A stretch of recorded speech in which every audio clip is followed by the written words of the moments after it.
So the situation is that you have decided to move on from your current workplace and you are in search of a new job. Perhaps you have found a new job. So what you've done is you have handed over your papers to your boss and said that, look, I'm serving my notice period now. I'm going to make a move from here. A situation which usually happens in the life of every corporate employee several times over. But while you're serving the notice period, it is important to know how should your behavior be. Because unfortunately, a lot of times people end up thinking of the notice period just like a honeymoon period, wherein things don't go well, and perhaps that might have a negative impact on how people perceive you as a professional. So I'm going to share with you 5 things that one must remember and try to adapt, especially while you're serving your notice period. Now, notice period could be served in 2 cases. One is when you have decided to resign, or if your organization has decided to lay off a mass of employees and you're one of them. So it could happen either ways. But let's just assume that you're serving your notice period. What is it that you should be doing? And perhaps a couple of points within those, what is it that you should not be doing? So let's begin with these points and let's see if it matches with your thinking on what you should be doing. So number one, when you have decided to resign, you're putting your papers, you're serving your notice period, the number one thing to do is to keep doing what you were doing. Now, what does that mean? Now, in simple words, it basically means you continue doing what you were supposed to do. A lot of times when people resign, they end up thinking that, look, I'm in the notice period. This is like vacation for me. So I can relax. I can chill. I can do whatever it is that I want. Maybe I can watch movies. I can go on social media. I can chit chat. I can hang around. I can spend time in cafeteria. No, no, and no. So you have to do what you're supposed to do, which means you will keep doing your work. And that is the right way to go about it.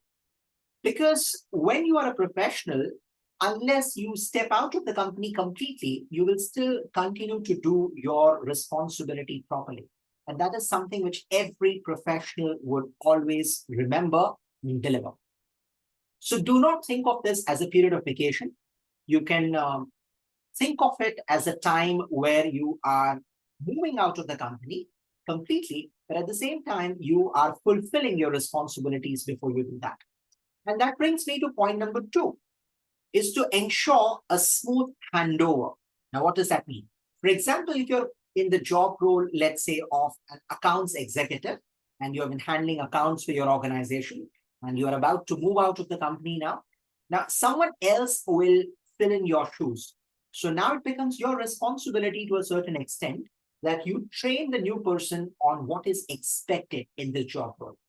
Now, that may not always be a formal responsibility. Sometimes you do it because the other person needs to know what needs to be done in this particular role. And you are the expert in that role. So your responsibility is to train someone who is going to take over your position. So even when you leave, there should not be any glitches. There should not be any kind of concerns that the organization has. Now, why should you do it? Again, goes back to professionalism, because a thorough professional would ensure a smooth handover. So whenever you are about to make a move, please make sure that the person who walks into your shoes is capable to deliver the goods just like you did when you occupied that position.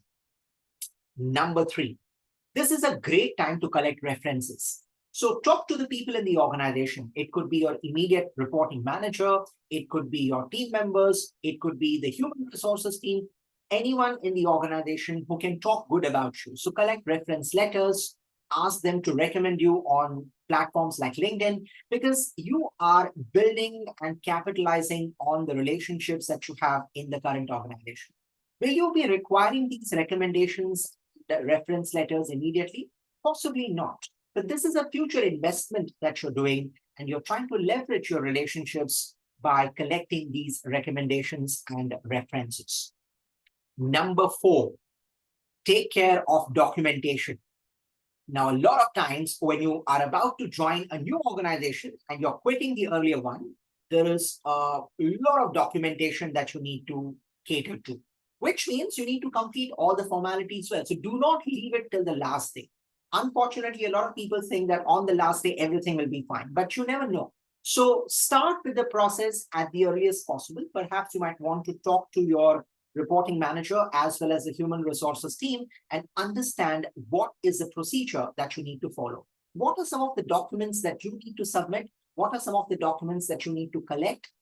Share that list and maintain a checklist so that you do not miss out on anything. You have to join the new organization and then keep following up with the previous organization. Hey, what about my documents? That is not a great situation to be in. So therefore, before you leave, before your final day at the office, make sure all the paperwork is completed exactly as it is.